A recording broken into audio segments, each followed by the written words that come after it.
Hello বন্ধুগণ, সকলে আশা রাখছি ভালোই আছেন। সবাইকে স্বাগতম জানাই আমার মিনি ব্লগে। তো আমরা কোথায় চলে আসলাম সেটাই দেখাচ্ছি। এই যে আমরা চলে আসলাম অনুকূল ঠাকুরের মন্দিরে, জয়গুরু। আর সকলে দর্শনের জন্য একটু দেখিয়ে দিলাম। আর কেন আসছি সেটাই বলছি এই যে ঠাকুমার কোলে ত্রিহান বাবু, উনার নাম হচ্ছে এই মিষ্টি বরণ ত্রিহান। উনি আছে ঠাকুমার কোলে, ওনার সাথে একটু ভিডিও করে নিলাম। কি সুন্দর করে তাকিয়ে আছে না বলেন, ড্যাব ড্যাব করে আমার দিকে তাকিয়ে আছে। আমি যে ওর সাথে একটু দুষ্টামি করতেছি, সায়নবাবু দুষ্টামি করতেছে তার জন্য।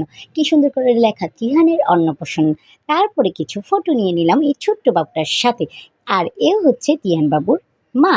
তারপরে ও চলে আসলাম তিয়ান বাবুর প্রোগ্রামে কী কী আয়োজন একটু ভুরিভোজ করার জন্য। তো কী কী আয়োজন সেটাই দেখাচ্ছি।